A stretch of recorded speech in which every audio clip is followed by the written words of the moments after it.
Social మీడియాలో ఇటీవలి కాలంలో ఫేక్ న్యూస్ బాగా పెరిగిపోయింది. ప్రత్యేకించి ప్రజలు ఏ పత్రికను ఏ ఛానల్ ను విశ్వసిస్తారో ఆ పత్రిక లేదా ఆ ఛానల్లో ప్రచురితమైనట్లు ప్రసారమైనట్లు తప్పుడు వార్తలు సృష్టిస్తున్నారు.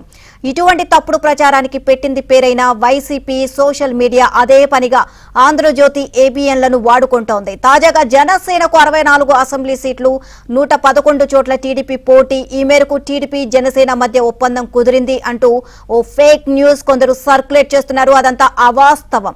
ఆంధ్రజ్యోతితో దానికి ఎటువంటి సంబంధం లేదు. నకిలీ వార్తలు సర్క్యులేట్ చేస్తున్న వారికి చట్టపరంగా చర్యలు తీసుకుంటాము అని యాజమాన్యం హెచ్చరిస్తోంది.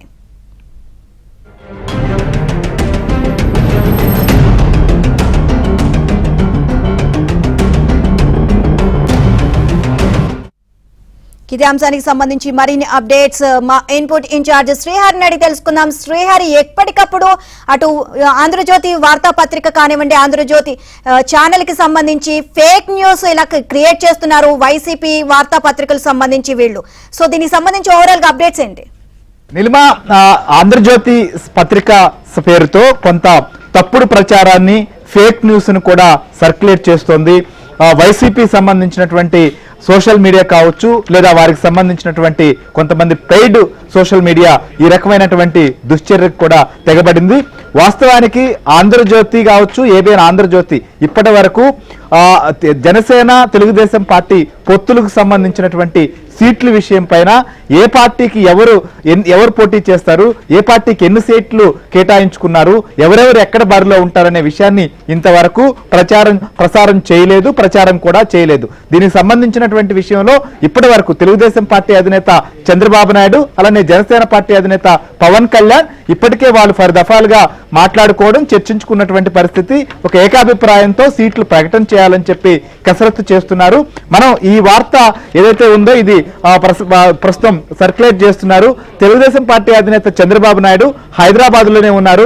ఆయన ఏదైతే రా కదిల్ సభ తర్వాత ఆయన ఎవరికి అపాయింట్మెంట్ ఇవ్వడం కావచ్చు, లేదా ఎవరితో భేటీ అవ్వడం కానీ ఇలాంటివి ఏమీ జరగలేదు. ఉద్దేశపూర్వకంగా ఒక ఫోటో పవన్ కళ్యాణ్ అలానే చంద్రబాబు నాయుడు కూర్చున్నటువంటి పాత ఫోటోలు ఏవైతే ఉన్నాయో వాటిని వేసి ఆంధ్రజ్యోతి సంబంధించినటువంటి వార్త రాసినట్లుగానే అలాంటి పాయింట్తో ఆ రకమైనటువంటి విధానాన్ని అవలంబిస్తూ కూడా ఒక కన్ఫ్యూజన్ అటు తెలుగుదేశం పార్టీ నాయకులు కార్యకర్తల్లో కావచ్చు, జనసేన పార్టీ సంబంధించినటువంటి క్యాడర్లో కూడా ఒక కన్ఫ్యూజన్ క్రియేట్ చేసేందుకు, లేకపోతే వీరిద్దరి మధ్య పొత్తుని ఏదో ఒక రకంగా విచ్ఛిన్నం చేసేందుకు గత కొద్ది రోజులుగా అనేక రకాలైనటువంటి కుట్రలకు తెరలేపుతున్నారు. నాయకుల మధ్య వివాదాలు పెడుతున్నారు. ఈ రకంగా సోషల్ మీడియాలో రోజుకో రకమైనటువంటి ప్రచారం చేస్తూ ఆ సీటు వీళ్ళకి, ఈ సీటు వీళ్ళకి, వీరికి 111 వారికి 64 అని చెప్పినటువంటి పరిస్థితి. ఇప్పటి వరకు తెలుగుదేశం పార్టీ కావచ్చు, జనసేన పార్టీలు ఎవరికి ఎన్ని సీట్లు, ఎవరు ఎక్కడి నుంచి పోటీ చేస్తారనే విషయం ప్రకటించలేదు.